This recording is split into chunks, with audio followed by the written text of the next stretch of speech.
पटना समाचार में आपका बहुत बहुत स्वागत है। चलिए जानते हैं बिहार की फटाफट बड़ी खबरों को। लेकिन उससे पहले ये न्यूज़ आप किस जगह से देख रहे हैं, हमें कमेंट बॉक्स में ज़रूर बताएं। एसपी कंस्ट्रक्शन कंपनी के कई ठिकानों पर ईडी ने रेड मारी है। पटना में बेली रोड स्थित कंपनी के ऑफिस में जांच एजेंसी की टीम पहुंची है। 5 जून 2023 को भागलपुर में निर्माणाधीन पुल गिरने की बात से ही ये कंपनी विवादों में घिर गई। आईएएस संजीव हंस से भी इसकी तार जुड़े होने की बात सामने आई है। कानून व्यवस्था पर सीएम नीतीश कुमार ने आला अधिकारियों के साथ हाई लेवल मीटिंग की। एडीजी, गृह विभाग के मुख्य सचिव समेत पुलिस विभाग के सभी आला अधिकारी मौजूद रहे। इस बैठक में दोनों डिप्टी सीएम सम्राट चौधरी और विजय सिन्हा नहीं पहुंचे थे।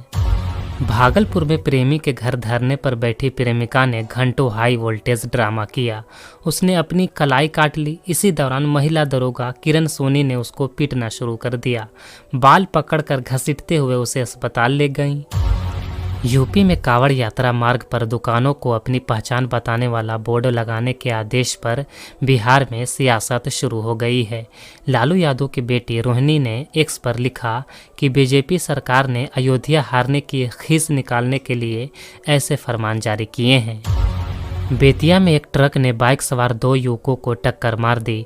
दोनों ट्रक पिलर के बीच करीब आधे घंटे तक फंसे रह गए। इस दौरान एक युवक ने दम तोड़ दिया। मृतक की पहचान आर्यन कुमार के रूप में की गई है। हादसे के बाद गुस्साए लोगों ने आगजनी और प्रदर्शन किया।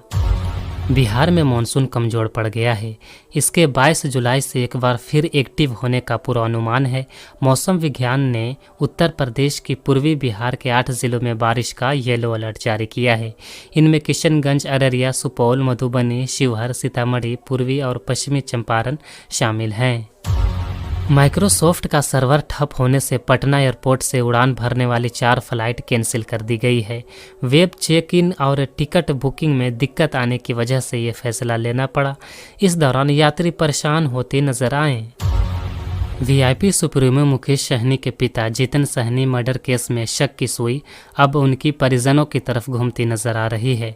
पुलिस ने उनके कई रिश्तेदारों से पूछताछ की है। हालांकि इससे पहले कासिम अंसारी नाम के एक शख्स को गिरफ्तार करके पुलिस मुख्य आरोपी बताया था। राष्ट्रीय लोक जनशक्ति पार्टी के कोषाध्यक्ष सुनील सिंह से ईडी के पटना ऑफिस में पूछताछ की गई। सुनील कई लोगों के साथ बिजनेस पार्टनर हैं। उन्होंने अप्रत्यक्ष रूप से कई बड़े इन्वेस्टमेंट किए हैं। जमुई के एलआईसी ऑफिस में अवैध हथियार के साथ ड्यूटी कर रहे गार्ड को पुलिस ने गिरफ्तार कर लिया है। आरोपी की पहचान बख्तियारपुर निवासी राणा रणधीर के 31 वर्षीय बेटे प्रियांक के रूप में की गई है। नकली दस्तावेज जमा करके उसने ये नौकरी ज्वाइन किया था। बिहार में मानसून कमजोर पड़ गया है। पिछले 5 दिनों से कई जिलों में अच्छी बारिश नहीं हुई है। दक्षिण बिहार के लोगों को गर्मी काफ़ी परेशान कर रही है, जबकि उत्तर बिहार में गर्मी से थोड़ी राहत है। मौसम विभाग ने आज प्रदेश के किसी भी जिले में बारिश को लेकर अलर्ट जारी नहीं किया है। 23 और 24 जुलाई से प्रदेश के तमाम हिस्सों में बारिश होने का पूर्वानुमान है। कई जिलों का तापमान 40 डिग्री सेल्सियस के करीब पहुंच गया है। पिछले 24 घंटे में औरंगाबाद सबसे गर्म जिला रहा, जहां का अधिकतम तापमान 39.02 डिग्री सेल्सियस दर्ज किया गया। बिहार सरकार की कैबिनेट बैठक में 27 प्रस्तावों को हरी झंडी मिली है। इनमें पंचायतों में राशि की बंदरबाट रोकने के लिए अब 15 लाख रुपए से कम की योजनाओं का भी टेंडर होगा। सरकार के इस कदम से अब मुखिया और पंचायत सचिवों की मनमानी नहीं चलेगी। सावन में कांवड़ यात्रा के दौरान खाने पीने की दुकानों पर दुकानदार का नेम प्लेट लगाने की यूपी सरकार के आदेश पर बिहार में सियासत शुरू हो गई है। यूपी के सीएम योगी आदित्यनाथ के आदेश को लेकर राजद सुप्रीमो लालू प्रसाद यादव की बेटी रोहिणी आचार्य ने सवाल उठाया है। सोशल मीडिया प्लेटफॉर्म एक्स पर अपने ताज़ा पोस्ट में रोहिणी आचार्य ने यूपी सरकार के इस फैसले को गलत करार दिया है। उन्होंने कहा है कि यूपी में भाजपा की सरकार सावन की पवित्र कांवड़ यात्रा को भी सांप्रदायिक रंग में रंगना चाहती है। अररिया जिले में कुंवारी चेक पोस्ट पर चेकिंग के दौरान उत्पाद विभाग की टीम ने 2 शराब तस्करों को दबोचा था। पुलिस इन दिनों तस्करों को पकड़कर अपनी गाड़ी में बैठा कर ला रही थी। इसी दौरान दोनों तस्करों ने पुलिस की गाड़ी से छलांग लगा दी। एक तस्कर की इस हादसे में मौत हो गई, जबकि दूसरे की हालत गंभीर है। कांवड़ यात्रा के रूट पर पड़ने वाली दुकानों और ढाबों पर मालिकों के नाम लिखवाने वाले यूपी की योगी आदित्यनाथ के आदेश को लेकर एनडीए में टकराव की स्थिति पैदा हो गई है। जहां विपक्ष योगी सरकार के खिलाफ हमलावर है, तो वहीं अब बीजेपी के अपने भी इस फैसले के खिलाफ हैं।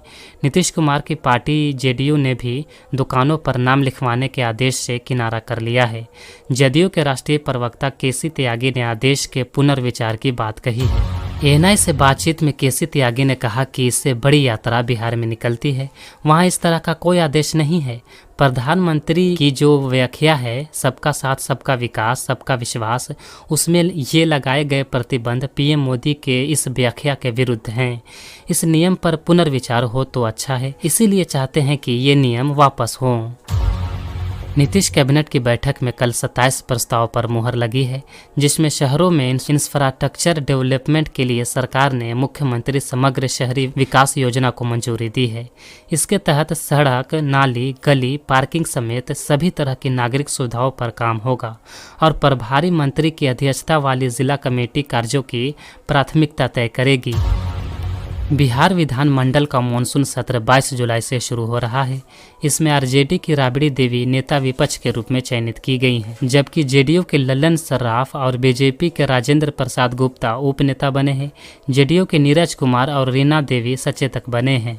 बिहार में तीसरे चरण की शिक्षक नियुक्ति परीक्षा में अलग अलग जिलों में 8 मुन्ना भाई पकड़े गए हैं। कई अभ्यर्थियों ने अपनी जगह दूसरे स्कॉलर को परीक्षा में बैठा दिया, जिसमें 4 पूर्णिया से धराए गए हैं, जो नकली अभ्यर्थी बनकर परीक्षा केंद्र में पहुंचे थे। पटना के मसौढ़ी अनुमंडल के लहसुन थाना क्षेत्र में अपराधियों ने दुकान बंद कर घर लौट रहे लोहा कारोबारी को गोली मार दी। आनन फानन में इलाज के लिए अस्पताल में भर्ती कराया गया, जहां उनकी मौत हो गई। घटना उस्मान चक्र के पास की है।